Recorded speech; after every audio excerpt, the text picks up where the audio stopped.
Aku mau cerita. Dulu kami difitnah keluarga pembunuh. Nek Mina tuh ngeliat ada benda jalan di tubuh nenekku. Nek Mina tuh bilang, apa itu dek yang jalan di badanmu? Katanya kayak gitu. Nenekku kaget, nggak tahu apa-apa. Ternyata di badan nenekku tuh kayak ada benda sebesar kelereng bulat gitu warna merah jalan di badannya. Dari badan nenekku, tapi cepat ke tubuhnya.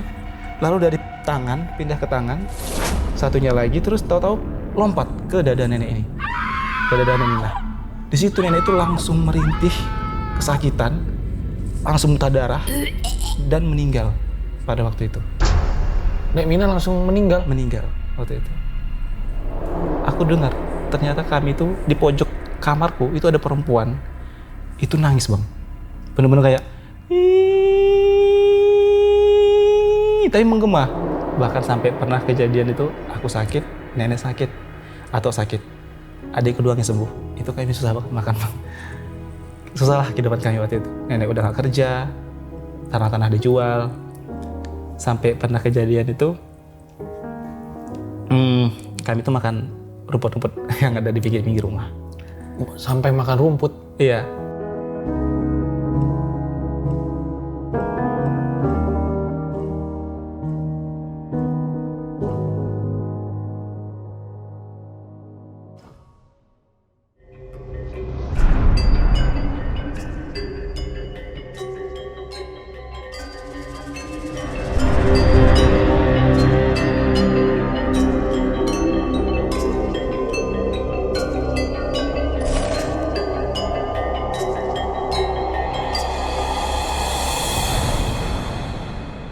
Siapa di sini yang anak kos atau anak kontrakan? Nah, gue dulu juga pernah ngalamin tuh jadi anak kos, pernah ngontrak juga. Pasti ada suka dukanya. Kadang nih, teman satu kosnya atau di samping kamar kita tuh nyebelin, atau kadang yang punya kontrakan itu ngeselin, pasti ada aja tuh plus minusnya. Tapi gimana kalau misalnya teman kontrakan kita ternyata suka main santet?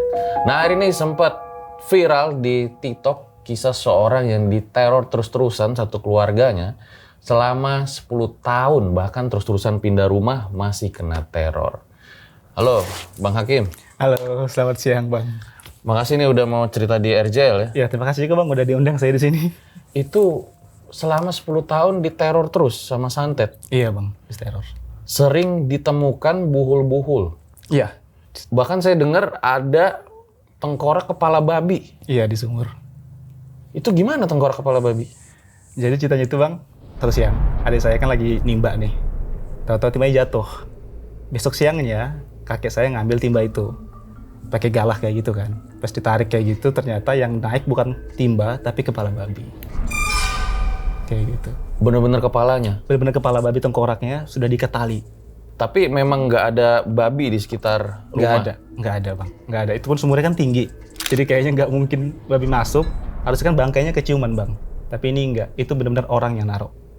Dan udah terus-terusan pindah rumah ya? Udah pindah rumah berkali-kali, kami tetap diteror di situ. Satu keluarga ada berapa orang? Ada 4 orang. 4 orang. 4 orang. Boleh lihat dokumentasi rumahnya nggak? Oh boleh bang. Ini rumahnya. Dulu kami difitnah keluarga pembunuh karena ada orang yang meninggal di hadapan kami. Ini true story. Ini rumahnya waktu lagi dibangun dan kami main ke situ biar kami tuh nenek tuh seneng lihat kami bahagia karena punya rumah sendiri nantinya. Ternyata rumah yang kami pikir bakal jadi kebahagiaan kami malah jadi malapetaka buat kami. Ini ada Bang Hakim di foto ini? Ada faktor situ. Yang buat ini ceritanya serem banget ya buat kalian yang anak kos, anak kontrakan atau yang tidur sendirian. Kalau takut mending nggak usah nonton video kali ini. Ditahan dulu ceritanya, Bang. Nah, sebelum dimulai, kalau kalian pengen baca buku horor yang bikin merinding, nah ini dia nih. Novel Pengantin Setan. Karena di dalamnya itu ada banyak cerita ya. Salah satunya ada kisah sedih juga, yaitu kisah anak pesantren yang salah satu temannya itu harus hilang hanyut di sebuah sungai di Palembang. Selain itu ada beberapa cerita horor, salah satunya cerita horor perawat rumah sakit. Nah langsung aja nih lagi diskon, kalian bisa beli di Shopee, Tokped, atau kalau mau konvensional bisa datang aja langsung ke Gramet. Terus kalau kalian pengen ngirim cerita nih, supaya bisa diundang ke RJL, gampang aja tinggal klik deskripsi di bawah, ada WA, IG, email, tinggal pilih mau cerita yang mana. Langsung aja kita mulai. Om Mamat Season 5, Urip, Iku, Uru.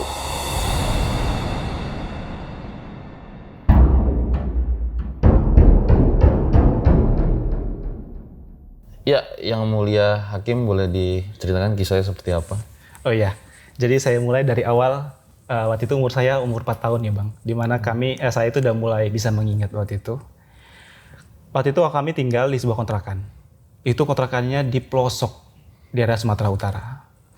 Waktu itu, di kontrakan itu yang tinggal itu cuman aku, keluarga kami, sama satu tetangga, yaitu yang punya kontrakan.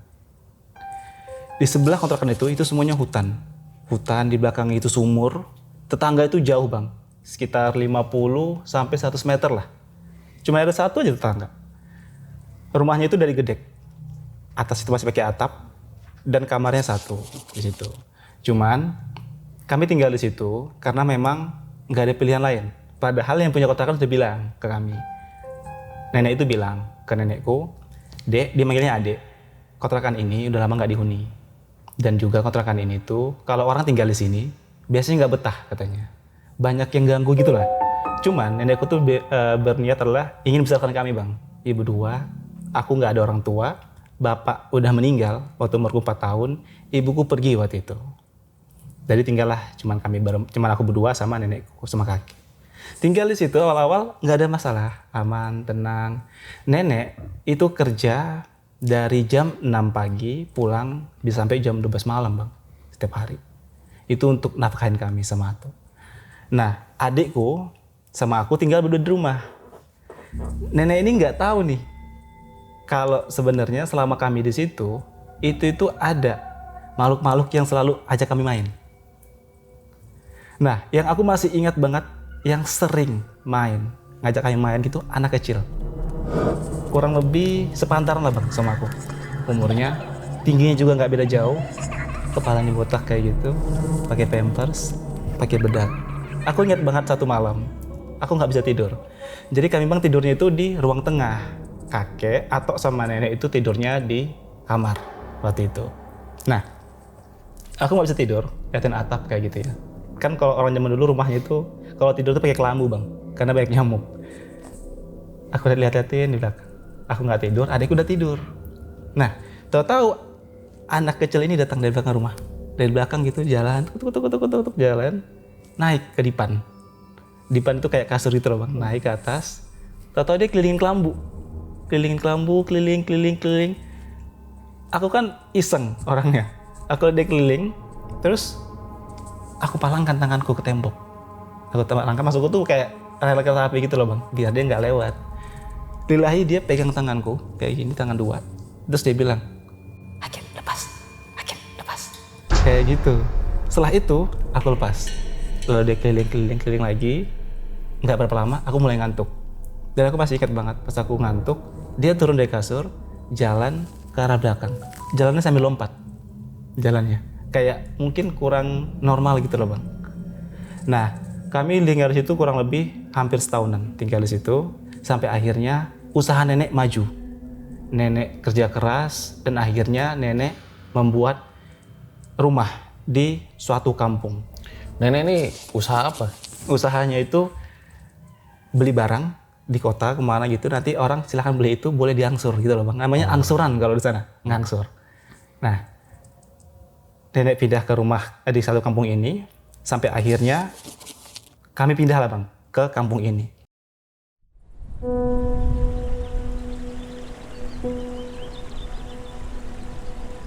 Jarak dari kampungku yang pertama, kontrakan pertama, ke rumah kami ini, itu kurang lebih satu kampung. Kami nyebutnya rumah kami ini rumah gedong, karena semuanya sudah batu Bang waktu itu. Udah bahagia banget lah, senang banget. Udah punya rumah sendiri. Walaupun waktu itu, rumah kami ini belum sepenuhnya jadi Bang. Jadi atas itu masih atap. Jendelanya itu masih teralis, belum ada jendelanya. Karena memang pengen cepet-cepet pindah kayak gitu. Belum ada, sumurnya itu masih di sebelah kanan rumah 30 meter. Dapurnya itu masih dapur yang dibuat ya pokoknya yang kayak portable gitu loh bang, dibuat di pinggir-pinggir rumah, dikasih tatakan batu, dapurnya kayak gitu. Nah belakang itu sungai, hutan di depan rumah itu hutan, hanya ada tetangga di sebelah kiri dan juga di depan rumah. Nah awal tinggal di sini, itu tuh aku SD di situ bang, di rumah itu. Dan bahagia karena punya rumah sendiri, punya kebun juga, sama tetangga-tetangganya akur, dekat gitu. Dan sampai nenek itu usahanya maju, bisa beli motor, bisa beli tanah juga waktu itu. Sampai ada kejadian satu hari, orang yang ada di kampungku datang ke rumah. Niatnya minjam motor buat usaha. Tapi niatnya itu setiap pagi. Jadi setiap pagi akan dibawa ke pajak lah gitu namanya, untuk dipakai untuk belanja gitu loh bang. Nah karena kami baru punya motor ya seneng kan bang, rasanya seneng banget. Ya nggak dikasih lah gitu, maksudnya masa setiap hari. Nah setelah kejadian itu banyak hal yang terjadi di rumah kami. Yang tadinya rumah ini sebagai rumah kesayangan kami, tempat kami berlindung, lama-lama rumah ini menjadi malapetaka buat kami. Dimana waktu itu kami udah merasa takut di rumah itu. Banyak binatang-binatang yang masuk di rumah kami. Dari ular, sampai ular itu bang, pernah kami temukan di kasur itu dua ekor. Di kasur lagi melingkar di situ. Ular apa? Ular itu kepalanya merah. Aku nggak tahu nama ular apa ya bang. Kepalanya merah kayak gitu. Dan badan itu kayak macam-macam bang. Ada ular kobra pernah. Ada yang ular hitam putih itu, entah uling katanya namanya juga pernah. Pokoknya banyak selain ular bang. Juga banyak lipan, terus kalajengking. Bahkan pernah nenek pas lagi sujud, sholat, itu jatuh pas dekat banget sama tempat sujud. Tapi kami nggak mikir gimana-gimana tuh awalnya. Apa yang jatuh? Lipan itu pas lagi sujud jatuh di samping situ. Kami nggak mikir gimana-gimana bang, karena kan hutan ya, wajar kayak pikir. Nah sampai ada satu binatang yang selalu datang di malam hari, yaitu belalang. Kalau belalang itu datang, besoknya pasti ada orang rumah kami yang sakit, terutama nenek. Nah kami notice itu kenapa, kalau dia datang itu suaranya kenceng banget bang, belalangnya. Kecil sebenarnya, kadang-kadang juga gede, ada 2 jenis belalang itu. Dan ciri-cirinya kaki belakangnya cuma 1. Nah itu kami aneh. Kaki belakangnya kan ada, harusnya 2 kan bang yang panjang, itu cuma 1. Nah kalau kata nenek, dari situlah mereka mengirim santet ke rumah kami. Di situ nenek udah mulai sakit-sakitan, nenek lumpuh. Bahkan, mohon maafnya nih, buang air itu sampai ya di ruang-ruang tengah bang waktu itu keadaannya. Nenek udah coba berobat ke dokter udah puluhan kali bang, nggak ada sembuh, katanya semuanya baik-baik aja. Ke syekh dikasih air di galon gitu, di kayak jerigen gitu, didoa-doain, diminum juga nggak ada sembuh. Sampai akhirnya kami sudah tidak kuat lagi dari keadaan itu, nenek ke orang pintar. Nah pernah kejadian satu orang pintar datang ke rumah. Ini katanya orang pintar ini katanya itu sakti banget. Ini sudah berkali-kali ya bang ke orang pintar, nggak ada yang kuat lah. Rata-rata mereka menyerah. Pernah satu orang datang ke rumah, umurnya sekitar 30-an lah, bapak. Waktu itu siang-siang dia itu bawa air, ada bunga-bunga kayak gitu. Aku nggak tahu dibaca apa. Tahu-tahu dia ngeraung-raung dan jalan ke depan rumah, ke pintu depan rumah. Di bawahnya itu kita belum ada semen waktu itu. Dikerok-kerok sama dia, digali-gali sama dia, dalam banget. Dan tahu-tahu dia nemuin kain, buntalan kain kurang lebih sebesar ini lah bang. Kain kayak gitu, persegi 4 tapi dia. Nah dalamnya itu kayak ada tanah, kayak ada apa, kami nggak tahu itu apa, kami nyebutnya benda kalau bahasa kami. Nah katanya orang pintar ini yang buat kalian dihantui, katanya gitu. Dan benda ini sudah ditanam di 4 sudut, di depan, belakang, dan juga kiri kanan. Nah orang pintar ini bilang, saya nggak bisa ngambil ini sekaligus, harus bertahap, katanya gitu. Sampai akhirnya dia pulang, dan setelah itu nggak pernah kembali. Awalnya dia datang itu, kami semua sehat, baik lagi, sudah normal lagi bang. Rumah itu udah kayak biasa lagi. Tapi setelah dia nggak datang lagi tuh belalang itu. Mulai kami diteror lagi, ketakutan lagi. Di rumah itu berasa bukan cuma kami bang tinggal di situ. Kayak ada banyak makhluk bang yang di rumah itu. Aku juga mulai ketakutan. Tadinya nggak takut sama sekali. Bahkan setelah kejadian itu, jam 12 siang aja bang, kami nggak berani ke rumah. misalnya nenek pergi kerja nih, aku nggak bakal berani datang masuk ke rumah kalau nggak ada temannya. Merinding aja rasanya, hawanya panas. Sampai satu hal terjadi dalam hidupku pertama kalinya pas aku tidur sekitar jam 11-an malam, itu ada suara laki-laki yang memanggil namaku di balik tembok. Jadi ceritanya itu bang, rumahku ini kan bentuknya kan persegi 4. Kamarnya itu depan belakang dan sebelahnya itu adalah ruang tengah. Jadi rumah itu cuma segi 4 doang, nggak ada yang lain-lainnya. Nah, aku waktu itu awalnya tidurnya itu di kamar belakang, tapi karena rasa takut banget dan selalu ada dihantuin, pindah ke ruang tengah dekat jendela 3. Nah, pindah ke situ. Nah, di situ tuh setiap malam, setiap aku mau tidur, itu ada suara laki-laki yang memanggilku. Dan itu traumanya sampai sekarang. Suara itu kurang lebih seperti ini, Bang. Hakim. Setiap malam. Dan itu bukan halusinasi. Benar-benar jelas setiap malam. Sampai pernah terjadi satu malam, aku nih ngerasa takut. Benar-benar merasa kayak diganggu sama suara itu, udah gak kuat. Hawanya udah benar-benar gak kuat. Aku bangunkanlah adikku yang lagi tidur. Aku gerak-gerakin pakai tangan. Dek, bangun dek, gitu. Bangun dek. Adikku bangun. Nah, kami kan tidur di ruang tengah. Aku berdiri di ruang tengah. Adikku tuh kayak duduk di lantai gitu loh bang. Di sebelah kiriku, nyender kepala. Karena masih ngantuk. Aku manggil nenek. Maksudku, nenek bangun baru aku ke kamar dia. Nek, kayak gitu. Aku nggak sengaja noleh ke arah jendela yang 3 tadi. Itu aku lihat ada sosok laki-laki. Tingginya sekitar 170-an. Warna kulitnya hitam semua bang. Bener-bener menatapku. Rambutnya itu naik semua. Kayak orang kesetrum gitu loh bang. Matanya merah, urat-urat itu sampai kelihatan. Dan ada bulu-bulu halus di badannya. Jadi natapku kayak gini. Dan aku bener-bener takut. Sontak aku langsung lari ke kamar nenek. Nenek, tolong kayak gitu. Sampai beberapa bagian pintu itu patah gara-gara aku dobrak karena aku saking takutnya. Bener-bener takut, nenek buka kamar. Aku langsung seruduk nenek. Aku peluk nenek waktu itu malam itu. Dan aku nangis. Dan aku masih ingat banget. Aku bilang sama nenek, aku nggak mau tinggal di kampung ini kalau aku udah besar. Aku bilang gitu. Karena udah saking kan takutnya bang di situ. Nah, waktu kejadian itu aku sudah tahu. Di situ aku udah sedikit agak mungkin menyusahkan lah ya bang, karena tiap malam ketakutan, selalu nangis. Dan ternyata adikku juga ngalamin hal yang sama.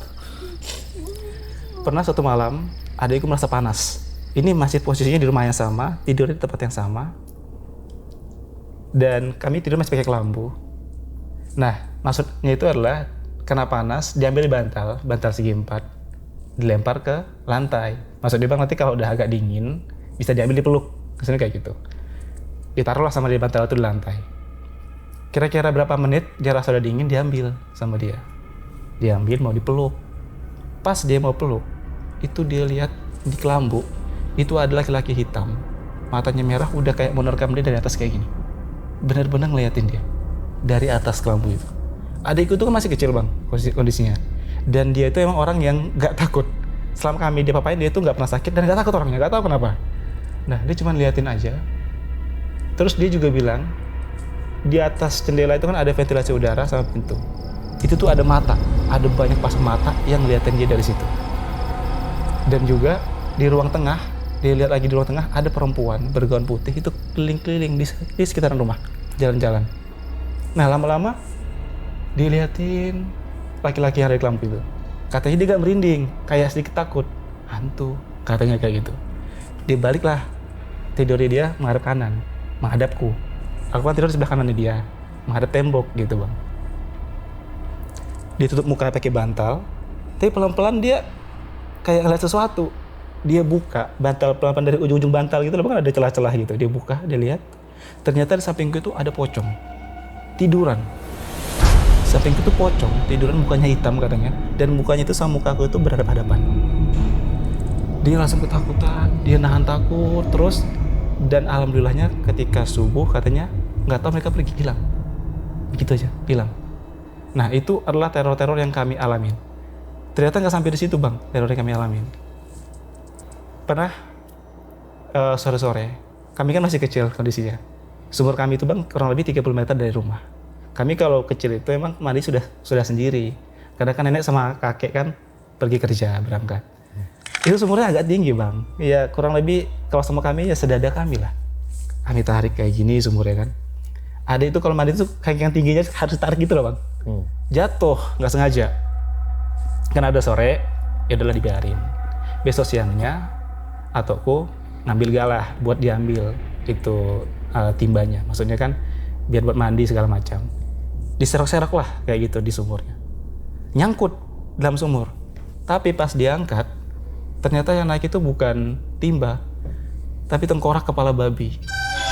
Itu tuh udah diikat-ikat tali bang di situ. Nah, atau gitu dalam keadaan takut dan kaget diangkat ke atas ke tengkorak kepala babinya, lalu dibawa ke rumah. Dikasih tahu lah ke nenek. Lalu tengkorak kepala babi itu ada di samping rumah kurang lebih seminggu. Kami mencari tahu siapa yang membuat itu, tapi nggak dapat. Dan sampai akhirnya kami kubur. Dan setelah itu semua barang-barang di rumah, kain, alat rumah tangga, itu kami ambil semuanya kami bawa ke sungai buat disamak pakai lumpur.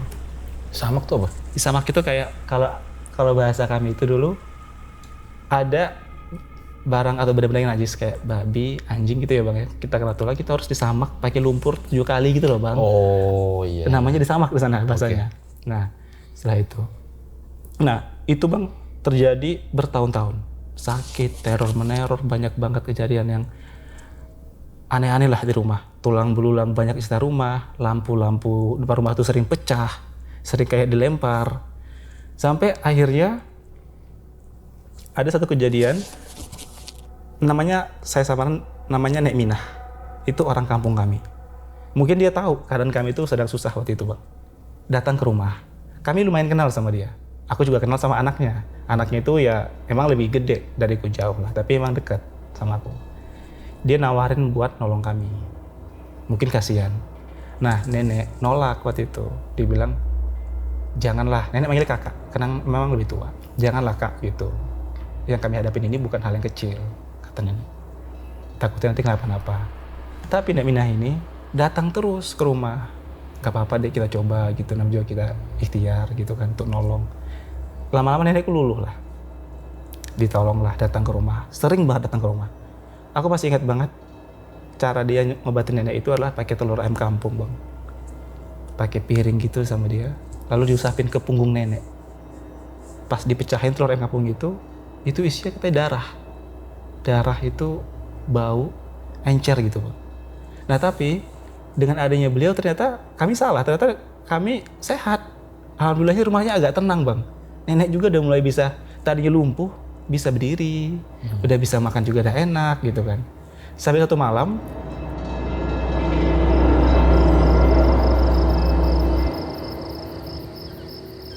kami berkunjung lah ke rumah Nek Minah ini. Berkunjung gitu malam-malam. Aku masih ingat banget, sekitar jam 8, itu kami datang, malam-malam ya bang, ke rumahnya dia. Aku masih ingat kami bawa rantang, isinya kolak. Maksudnya kan terima kasih karena juga kami sudah punya teman dekat ya gitu. Rumahnya di kampung yang sama? Di kampung yang sama. Sekitar 3 menit lah bang, jalan kaki. Nggak jauh kok. Datang ke situ, nenek masuk ke rumahnya. Kami anak kecil main di sekitar rumah. Ya biasa lah anak kecil main-main. Nah ada kejadian, Nek Minah ini ngambil rantang. Niatnya mau dimakan kolak itu bang. Belum masuk ke mulutnya. Baru mau dimakan kayak gini. Nek Minah tuh ngeliat ada benda jalan di tubuh nenekku. Nek Minah tuh bilang, apa itu dek yang jalan di badanmu? Katanya kayak gitu. Nenekku kaget, nggak tahu apa-apa. Ternyata di badan nenekku tuh kayak ada benda sebesar kelereng bulat gitu warna merah jalan di badannya. Dari badan nenekku, tapi cepat ke tubuhnya. Lalu dari tangan pindah ke tangan, satunya lagi terus tahu-tahu lompat ke dada nenek ini, ke dada Nek Minah. Di situ nenek itu langsung merintih kesakitan, langsung muntah darah dan meninggal pada waktu itu. Nek Minah langsung meninggal? Meninggal waktu itu. Malam itu chaos, rame banget. Dan pokoknya benar-benar kami nggak tahu apa yang terjadi. Besok siangnya tersebar kalau yang lakukan itu adalah keluarga kami. Nah itu karena nggak ada siapa-siapa lagi di rumah Nek Minah? Nggak ada siapa-siapa, memang kami datang bang waktu itu. nggak ada. Besoknya gempar kalau kami yang ngelakuin, kehidupan kami yang tadinya sulit, susah, makin parah. Pernah satu hari setelah kejadian itu ya bang ya, sudah meninggal, teman-temanku udah nggak berani datang ke rumah. Mereka juga sering bilang kalau ketemu, misalnya berantem nih bang, mereka bilang, tukang santet, tukang polong, cucu tukang ini, cucu tukang itu, kayak gitu lah, tiap hari. Kalau ketemu sama mereka. Pernah satu kejadian, aku main di warung. Anak kecil kan main warung cari-cari rokok sambil nonton TV. Anaknya nih, Minah ini ada di situ. Karena aku awalnya deket gitu, misalnya kenal lah sama anaknya dia. Tahu-tahu dia nyamperin bang. Mukanya dideketin ke aku, terus dengan muka marah dia bilang, pembunuh, tukang bunuh, cucu tukang bunuh, kayak gitu. Aku kecil nggak tahu bang, nggak bisa ngelawan juga nggak bisa, mau bilang gimana juga nggak tahu, masih anak kecil, masih SD waktu itu. Aku cuman mundur, pulang ke rumah. Udah cuman kayak gitu aja. Kami kemana-mana nggak bisa bang. Susah gitulah. Kegiatan kampung nggak ikut. Ke pasar aja, itu sampai ada yang bilang, jangan pegang barang-barang di sini, nanti mati kami semua. Kayak gitu. Sampai ada yang meninggal pun, nanti yang kena kami. Itu terus kejadian kayak gitu, sampai kami nggak kuat tinggal di situ. Sampai akhirnya kami memutuskan untuk pindah ngontrak bang. Dengan jual tanah, jual beberapa pohon, ada uang, kami pindahlah ngontrak.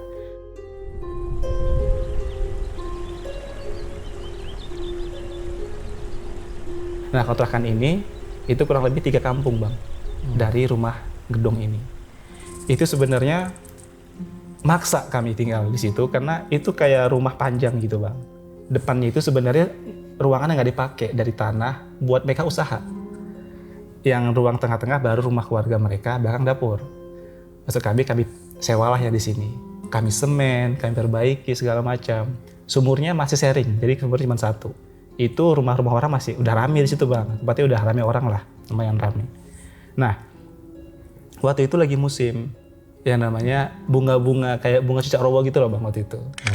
Nah, yang punya rumah ini itu tuh punya anak kalau nggak salah 4 orang. Yang paling besar perempuan, seusia sama adikku. Seneng banget sama bunga itu. Nah kebetulan adikku ini suka nanam bunga di rumah gedung yang sebelumnya. Dia bilang, aku ada bunga kayak gitu banyak gitu. Nah anak perempuan ini maksa buat datang ke rumah itu, buat ambil bunga itu. Nah kami sendiri itu selama pindah gak berani bang ke rumah itu. Udah gak mau kami injek lagi rumah itu. Gak berani lah sama sekali. Trauma ya? Trauma, selain trauma juga nenek itu kalau nginjek tanah itu sakit bang. Oh. Langsung sakit. Bener-bener kita ngeliatnya takut bang rumah itu. Cuman anak perempuan ini tuh maksa terus. Pokoknya tiap hari tuh mau banget gitu, maksa terus. Nah adikku kan emang gak pernah ngalamin hal kayak gitu. Maksudnya dia gak takut bang, gak pernah sakit juga dia. Ya udahlah, dia pergilah ke rumah itu tadi sama anak perempuan ini. Siang-siang berangkatnya. Biar nanti pulangnya gak terlalu sore. Diambil lah bunga, sama pot-potnya ada banyak itu mereka bawa. Pas sampai rumah, anak perempuan ini sakit bang. Langsung sakit, demam, jatuh sakit. Nah, aku juga nggak bisa berasumsi yang enggak, tapi orang tuanya nggak tahu dapat kabar apa dari orang lain. Di situ dia bilang kalau kami harus pindah. Kami harus pindah katanya ruangan itu mau dipakai buat anaknya, kamar anaknya. Kenapa nggak dari awal gitu, dari dia bilang. Kenapa pas sudah dibenerin, udah keluar uang banyak, baru kami disuruh pindah. Karena nggak ada pilihan, kayaknya jaraknya cuma beberapa hari bang, kami pindah. Sampai segitunya ya? Itu nenek usia berapa pada saat itu?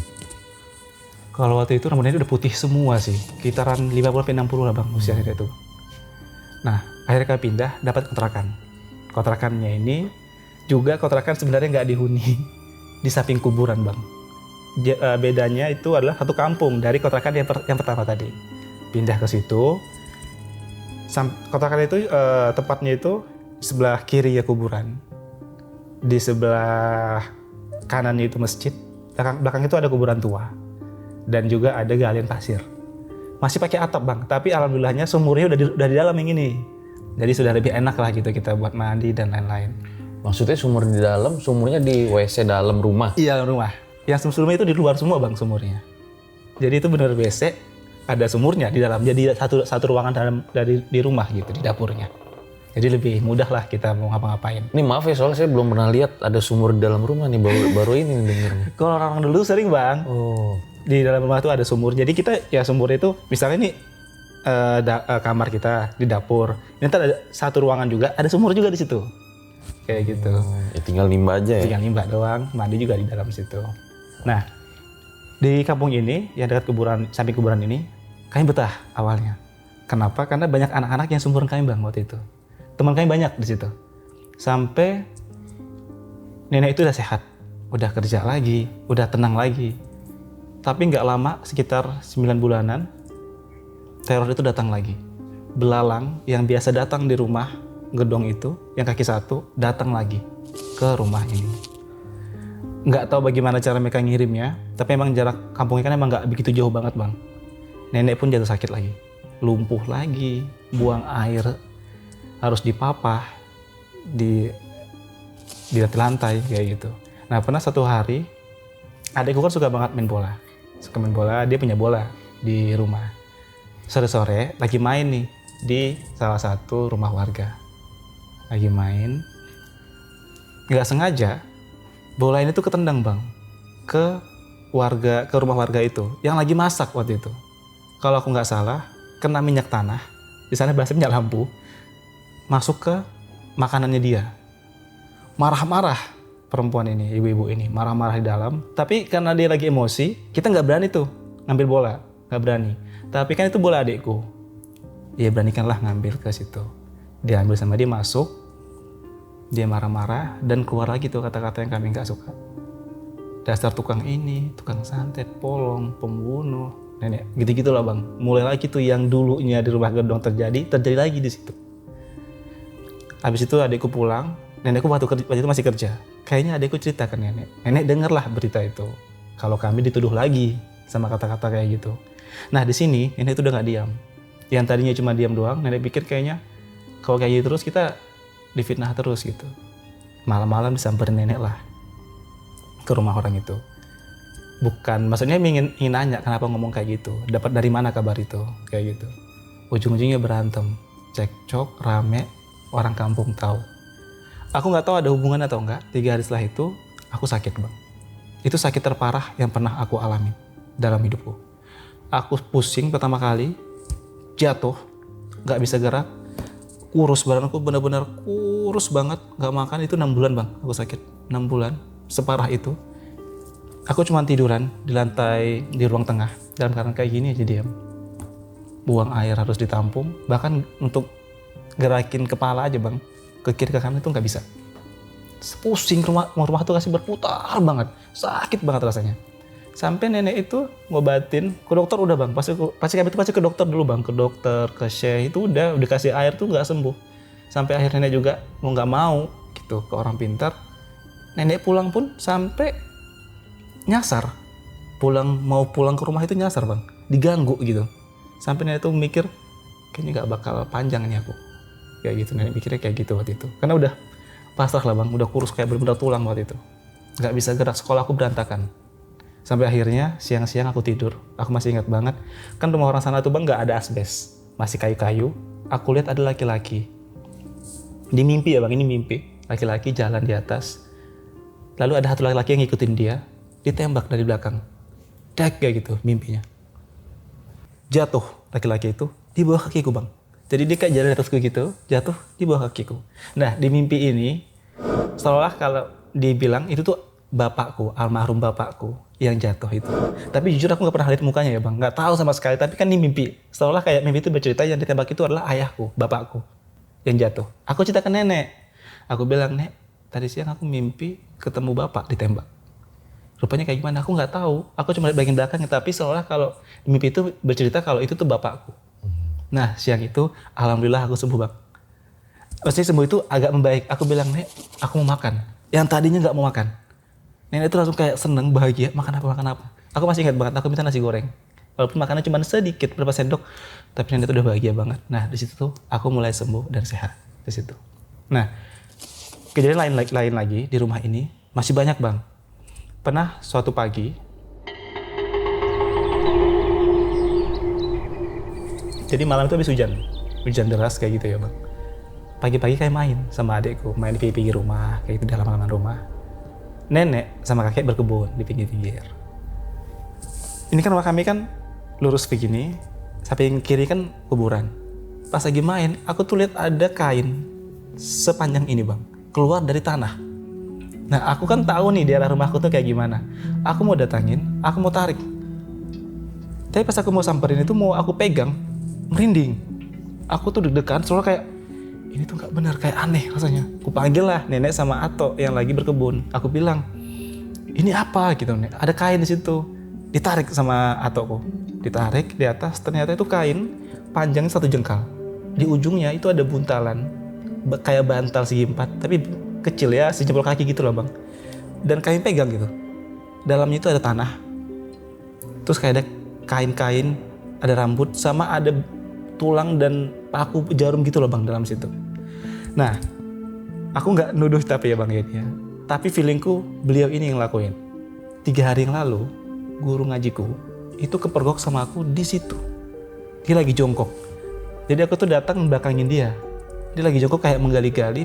Pas dia tahu aku ada di belakang, dia kaget berdiri, langsung pergi. Tapi pergi itu kayak sambil ngeliatin aku dari ujung-ujung mata gitu loh bang. Kayak dia tuh takut, tapi kayak nyimpan sesuatu lah. Nah aku nggak mikir gimana sama sekali. Aku nggak suzon, nggak mikir apa, nggak ada sama sekali. Tapi di situ aku mikir, hati itu tuh kayak, kok kayaknya beliau ya yang buat itu. Nah nenek juga cerita, istrinya sakit, istrinya guru ngajiku ini. Berapa hari yang lalu dia juga datang ke rumah dari jendela bang. Nenek ini lagi sholat di ruang tengah, masih pakai mukena.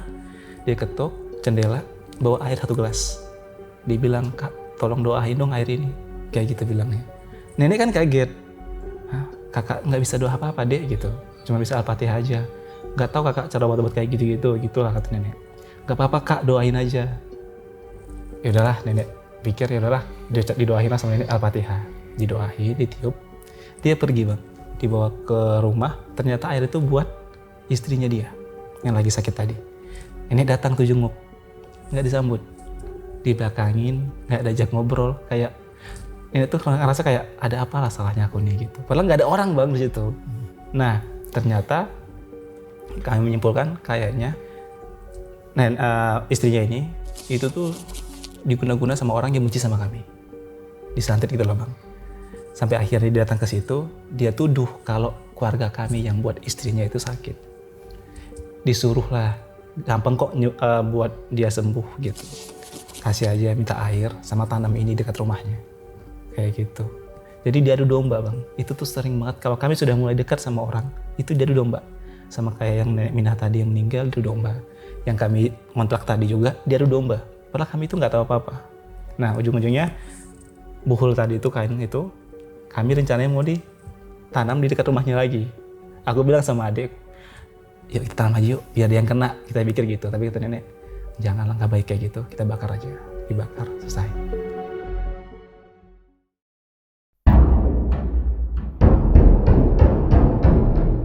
Nah, setelah itu ada kejadian yang paling menyeramkan bang di rumah ini. Itu terjadi malam-malam, sekitar jam 11 malam lah bang. Ini kondisinya kami tidurnya, kan kamar 1 bang di rumah ini. Kami tidur di kamar.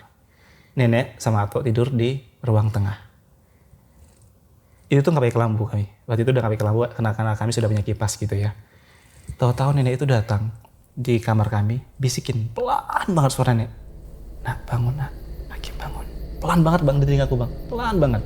Dari cara nenek manggilku, kayaknya nenek udah lama nih manggil aku, cuma nggak bangun-bangun. Lama-lama aku kebangun, kayak antara sadar gitu loh bang, tengah sadar, dipeluk semuanya langsung. Telinga aku ditutup, dibuka ke dadanya sama adikku, langsung digiring keluar. Nah ketika digiring keluar itu, aku dengar ternyata kami itu di pojok kamarku itu ada perempuan, itu nangis bang, bener-bener kayak tapi menggema, halus suaranya bang, tapi kenceng banget suaranya di seluruh ruangan itu. Nangis di situ, lalu nenek bawa kami ke ruang tengah, aku duduk, cuma diam ketakutan, dipeluk. Nah nenekku itu sampai marah-marah bang di situ. Biar mungkin semangat kami itu biar kami nggak takut. Nenek itu bilang, mau ngapain kau kesini? Kayak gitu. Mau makan siapa kau di sini ya? Diam dia, nggak ngomong. Yang perempuan ini. Terus nenekku bilang, mau makan abang, maksudnya Ato. Nenek kan manggilnya abang. Diam dia. Mau makan aku? Diam juga dia bang. Hakim, maksudnya ke aku gitu. Barulah ketika bilang mau makan adikku, dia bersuara bang, kayak suara kucing gitu loh bang. Itu dia bersuara situ tuh kenceng banget, 1 jaman ada bang. Atau itu sudah di luar, bawa senter sama golok. Marah-marah, maksudnya itu biar kita tuh nggak takut gitu bang. Sesekali perempuan ini, itu tuh terbang. Kayak suara itu kayak suara angin itu loh bang. Terbang kan sebelah kanan rumah Amin ada masjid. Itu ada pohon kelapa mati. Itu di ke atas itu. Bersuara bang, lillahi ta'ala. Demi Allah. Sosok kayak gimana? Aku nggak lihat sosoknya. Yang tahu nenekku bilang perempuan pakai kain, suara mukanya bener-bener seram, Langsuir namanya. Itu bener-bener nangis lagi ke atas, balik lagi, nangis lagi, balik lagi, kayak gitu terus sampai jam 1-an. Dia tuh pergi, nenekku bilang soalnya, kalau kau mau makan, gak akan ku kasih cucu-cucuku buat kamu, katanya gitu. Mending kau pergi ke sana, kau makan anak tuanmu, katanya. Nenekku bilang gitu. Kami tahu sebenarnya siapa yang buat gitu ya, ngirim itu. Habis itu dia pergi terbang jauh, gak balik lagi. Setelah dia pergi, aku baru sadar ternyata di depan rumahku itu ada anak-anak muda yang main gitar bang. Mereka tuh gak dengar suara itu. Tadinya ketika ada suara itu, aku tuh gak dengar suara mereka. Tapi pas itu pergi, tiba-tiba itu, kok ada orang, kok mereka gak dengar ya suara ini? Dan kakek kan keluar rumah, teriak-teriakan. Kok mereka gak notice ya? Kayak gitu. Nah gak tahu lagi gimana caranya kayak gitu, tapi demi Allah itu benar-benar kami berempat ngalamin bang. Adekku pun masih ingat semua itu, nenekku masih ingat itu bang, kejadian itu. Bukan kami halusinasi, enggak. Nah, lalu kejadian yang terakhir itu adalah ada bapak-bapak. Itu orang kampung situ juga, masih di kontrakan yang sama. Orang susah gitu loh bang. Jadi kami kan suka cari ikan di hutan-hutan. Kami tahu nih tempat-tempat baik tempat cari hutan, cari ikan gitu. Datang ke rumah, ngajak kami cari ikan. Aku nggak mau, karena aku tahu kalau aku udah pergi ke hutan, pulang pasti aku bakal diganggu. Ketemu inilah, mimpi inilah yang enggak lah. Tapi bapak ini datang terus. Lagi-lagi luluh, karena kasihan. Aku pikir buat keluarganya kali. Ya udahlah, aku pikir ada dia, adekku, sama aku. Ada orang, dia kan udah tua lah gitu bang, masih jaga aku lah. Aku pikir kan kayak gitu. Berangkatlah kami siang-siang. Berangkat pakai 3 sepeda. Bawa penyilar, ada penyilar namanya untuk nangkap ikan itu. Setelah itu, sampailah kami ke tempat itu. Sampai situ makan siang di situ, di hutan. Ikannya banyak bang, banyak banget ikannya. Sore-sore kami pulang, udah capek rasanya kan. Dilalahnya nggak tahu kenapa, kebetulan ban sepedaku yang belakang bocor di hutan itu bang, masih dalam keadaan hutan, jauh dari rumah. Nah kalau didorong, kemungkinan kita nyampe rumah malam. Mau nggak mau, adikku sama bapak ini pulang duluan. Aku masih stay di hutan itu. Ada satu bo itu kayak parit gitu loh bang, kayak parit kan ada jembatan kecil. Aku nunggu di situ, mereka pulang. Maksudnya adalah nanti adikku pulang ke sini bawa motor, jadi sepeda ditaruh di motor gitu bang. Aku tunggu di situ lama banget, adikku nggak datang, kan emang tempatnya jauh. Sampai maghrib masih stay di situ. Nah aku pikirkan, sekalian lah aku pasang penyilar di situ, biar dapat ikan kan lumayan, nungguin adikku juga, dan ntar pas aku angkat ikannya banyak. Sampailah adikku sekitar maghrib lah bang, sampai datang. Aku ambil penyilarnya, sepedanya kami naikin di motor itu. Ya udah bawa motor pulang ke rumah. Singkat cerita dimasak, makan, malamnya mimpi lagi. Dan bener apa yang gue takutin. Malam itu bang, aku mimpi seolah semua kejadianku hari itu tuh ada yang ngikutin. Kayak bentuk itu kayak frame foto. Jadi kayak aku lagi duduk kayak gini, itu ada fotonya jadi naik turun tek tek tek tek. Semua kegiatanku itu kayak seolah dia itu tahu, merekam semuanya. Nah aku merinding, dan aku ingat banget ada suara di kepalaku kalau dia marah, ikannya itu yang itu tadi aku ambil, dia marah. Katanya, jangan ambil ikanku. Kayak gitu dibilangnya kayak gitu. Suaranya di situ.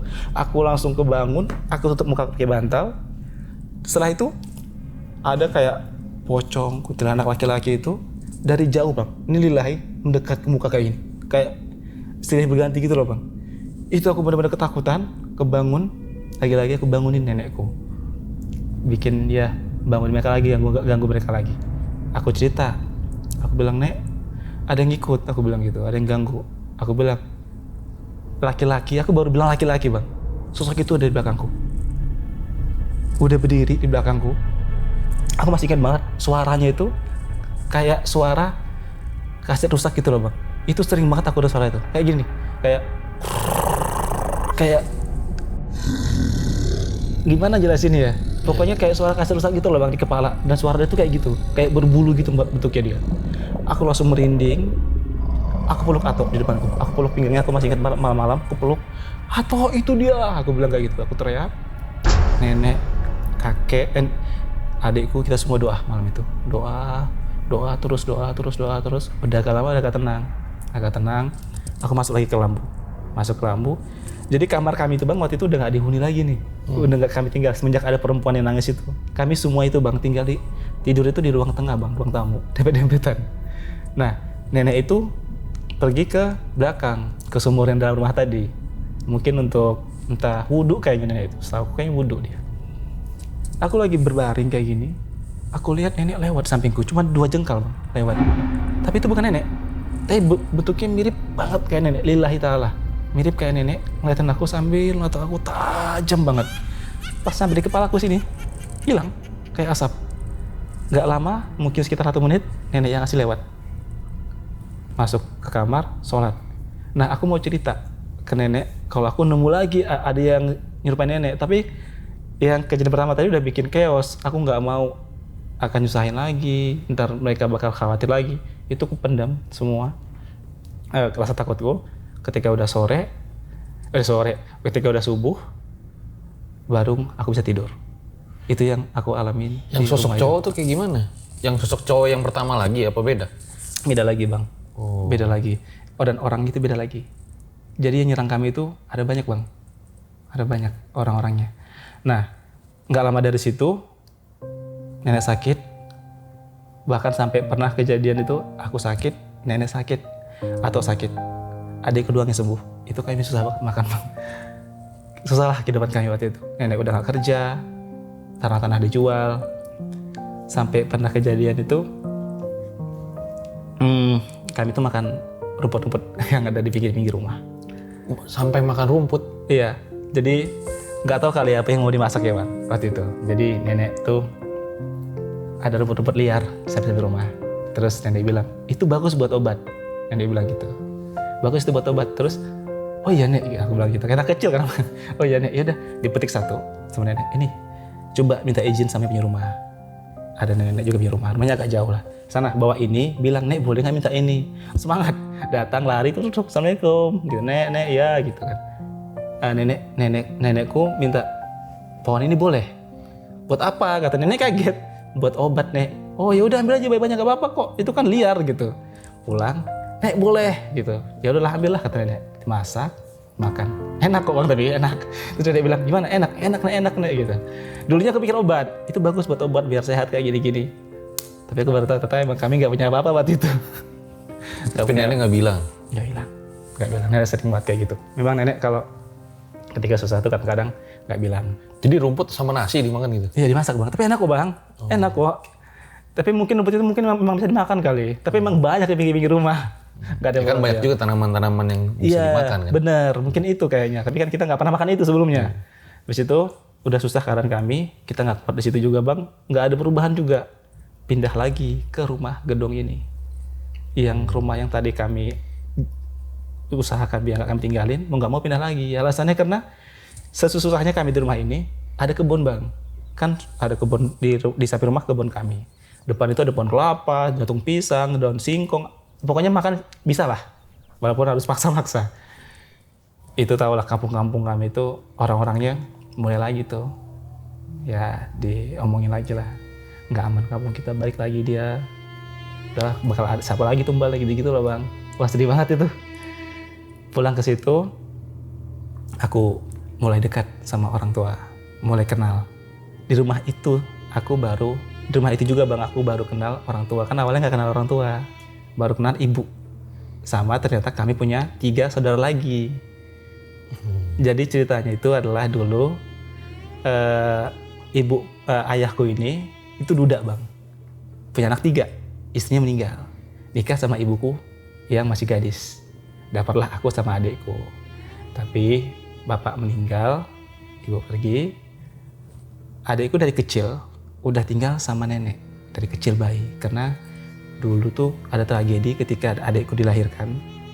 Itu adikku tuh mau gitu loh bang. Dan ibu tuh kesurupan sampai diikat, jadi mau nggak mau dia tuh dibawa ke nenek.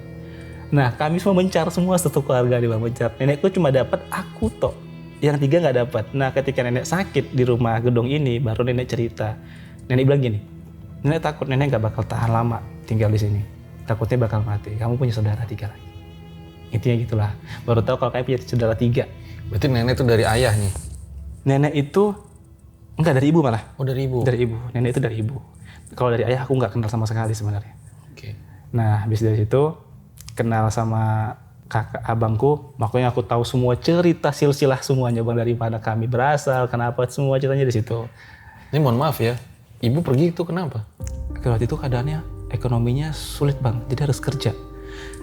Ayah tuh dulu tuh, ini katanya ya bang, kan saya dengar dari saudara-saudara saya, kami dulu orang kaya, punya kapal tuh banyak bang, punya pengasuh tuh 1 orang 1, rangingan banyak ya.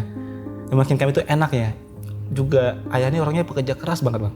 Ada yang sirik, jatuh dari rumah lantai 2, sakit, kapal dijual, jermal dijual, semuanya dijual. Sampai akhirnya ibu pergi, ayah meninggal. Dan kami semua berpisah. Ada yang di pulau, ada yang ditaruh di panti jompo. Aku tuh lontang-lantung gitu loh bang. Nenek nyari baru ketemu aku. Tapi cuma ketemu aku sama adikku berdua. Nah baru ketemu sama abang tadi. Nah singkat cerita, aku sama ibu udah, maksudnya sudah tahu ibu gitu, dia orang luar negeri, dia tinggal di sana, disuruh sekolah ke Tangerang. Berangkat aku bang, nggak mikir aku. Aku bilang gas berangkat, aku nggak mikir gimana, sendiri bang di sana.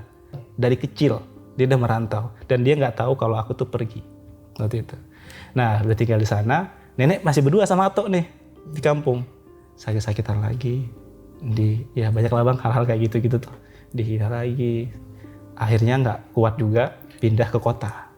Sempet nggak tuh nenek langsung di depan mukanya gitu disebut tukang santet gitu? Sering bang, ada. Sering? Yang pas ribet itu di depan muka bang. Bahkan nenek ke pasar, megang warung, megang kayak megang sayur-sayur gitu kan bang, pukul. Sampai dipukul tuh kayak gini, Kak jangan pegang-pegang itu, mati kami semua. Bahkan ada pada kejadian tukang es. Nenek ini orangnya suka banget ngasih. Jadi tukang es nih lewat, nenek beli es. Ada 2 anak kecil, pengen gitu loh bang, diliatin. Nggak tega. Dibelikanlah sama nenek 2 buat anak kecil ini. Tahu bang apa? Ibunya datang, pukul tangan nenekku. Kak, kenapa kakak kayak gitu? Mau kakak bunuh anak-anakku? Kayak gitu. Bener-bener terang-terangan. Sering bang itu bang. Kepala aku tuh udah sering banget denger itu bang. Sering banget. Itu trauma banget gitu dulu. Itu gimana masih kecil rasanya kayak gitu? Wah, sampai aku sama adikku pernah ngomong malam-malam, Bang, kita ada pisau, kita bunuh aja yuk mereka yuk. Aduh sedih aku. Adikku bilang gitu. Masih SD bang. Kami masih kepikiran untuk ambil senjata tajam. Kami membunuh orang itu. Terus aku bilang, jangan adek, aku bilang gitu. Kita nggak bisa juga bunuh mereka. Gitu. Pasti mereka juga tahu. Ya bang ya. Dia bilang gitu. Maksudnya pasti jin mereka tahu kalau kita berencana kayak gitu. Masih kecil bang. SD kami udah pikir untuk menikam orang itu waktu itu. Nah setelah semua kami alamin bang, anehnya orang-orang yang menyeret kami itu malah datang ke rumah minta maaf dengan sendirinya.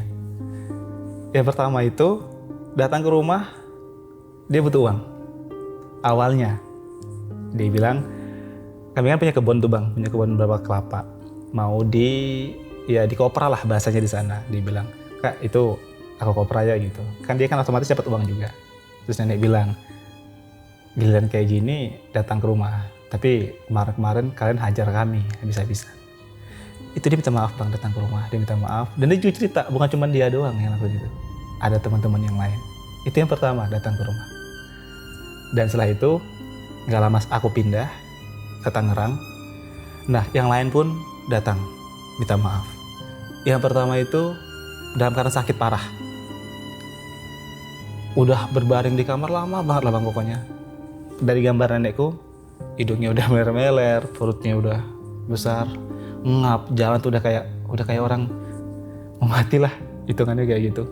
Datang ke rumah, peluk-peluk adekku bang, minta maaf, nangis-nangis. maafin dalam keadaan dia susah, sakit banget kayaknya keadaannya dia. Terus adikku bingung, adikku bilang, Nek, kenapa dia minta maaf sampai kayak gitunya gitu. Terus dia bilang, ya kan dia yang ngelakuin hal kayak gitu. Nah, nggak lama beliau meninggal. Terus hari juga datang lagi jam 8 malam ke rumah bang, datang malam-malam datang ke rumah, minta maaf keadaannya. Mungkin nggak tahu lah, mungkin feelingnya kali ya bang, nggak tahu juga, alhamdulillahnya gitu. Pulang ke rumah, nah dia jam 10 meninggal. Beberapa dari mereka juga ada juga minta maaf ke rumah, pinjam uang ada. Tapi kalau sekarang alhamdulillahnya sudah aman, udah agak sedikit tenang. Dan nggak lama dari situ Atok meninggal. Atok meninggal itu pulang dari umroh bang. Sebenarnya nggak lama dari umroh lah, berapa bulan kayaknya pulang. Kepleset aja gitu. Karena udah tua kan bang, mungkin jatuh dikit sakit perutnya dan meninggal.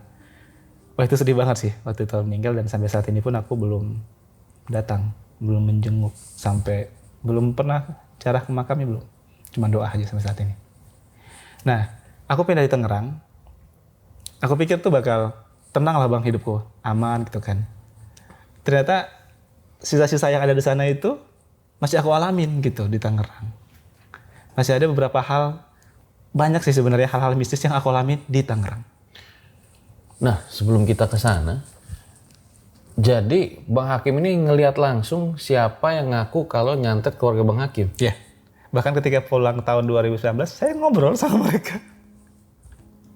Tapi saya nggak nanya ya bang, takut aku juga soalnya kan. Kadang-kadang kan kita kan nggak tahu hati orang ya bang. Dan nenek juga bilang, dia nggak mau itu dibahas lagi, yang udah lah gitu. Saya ngobrol biasa bang, kayak ngopi apa gitu. Katanya karena? Nah, sirik sih bang. Hidup kami enak dulu. Pertama tuh iri hati lah bang. Karena kami hidupnya enak. Nenek tuh kerja keras, punya ini. Sampai mau buat kolam renang, punya motor, beli tanah. Ya mungkin orang nggak suka. Mungkin kami juga punya salah ya bang. Mungkin entah kenapa juga nggak tahu. Jadikanlah itu. Itu yang pertama. Yang kedua, orang sana itu, kampungku ini dikenal bang. Sama orang-orang sana tuh kalau banyak orang yang pelihara jin. Ini bukan aku juga yang bilang ya bang. Teman-temanku aja yang di sana. Kemarin aku pulang, dia bilang gini, susah Kim kalau di sini kita buat usaha, diganggu orang terus, gak bakal tenang. Sampai sekarang kampung putih kayak gitu-gitu aja bang. Nah mungkin gara-gara itu dia bertumbal. Ada adekku sama aku masih kecil, nenekku udah tua, kami gak punya siapa-siapa untuk membela. Mungkin itu juga disuruh untuk ngambil kami. Karena kejadian yang perempuan itu, dia bilang dia mau makan adekku. Kayak gitu. Itu sih bang. Tapi nggak semuanya? Nggak. Ada yang kayaknya mungkin ya bang, tadi tuh mungkin nenek kan jualan kayak ngutang-ngutang itulah jatuhnya kan bang. Kadang-kadang mungkin ketika ditagih mereka sakit hati, mungkin kayak gitu juga. Mungkin ya bang, mungkin kayak gitu. Tapi satu desa sampai hari ini masih banyak yang bilang kalau Bang Hakim ini tukang santet. Keluarga kami iya, mereka masih. Kalau terakhir ini jujur aku nggak tahu pasti sampai yang terakhir ini. Tapi ketika aku pulang gitu tahun 2019, mereka masih tahu itu semua. Aku sampai tanya bang ke teman-temanku yang rumahnya di ujung banget. Aku pikir nggak bakal nyampe ke dia nih berita ini. Dia bilang, ya semua orang udah tahu itu. Gitu. Tapi mereka tuh, tapi ya bang, tapi nggak semuanya percaya. Ada yang mereka tuh menghindar. Jadi mereka tahu nih, daripada mereka kenapa-napa, jadi mereka menghindar, nggak datang ke rumah, nggak ngapa-ngapain. Karena kalaupun nanti ada orang dekat sama kami, itu kenapa-napa bang gitunya. Jadi mereka cuma memilih untuk diam aja. Ada yang kayak gitu. Dan setelah pindah ke Tangerang, justru ngalamin kejadian-kejadian horor yang lebih ekstrim. Iya, yang lumayan lah bang, lumayan banyak kejadian horor yang aku alamin. Tapi tidak, kayaknya bukan ingin membunuh gitu, tapi kayaknya ada sesuatu gitu lah bang ngikutin aku pas aku di Tangerang. Tidak separah yang di kampung tapi bang. Gimana? Kita lanjut atau enggak? Boleh banget komen di bawah.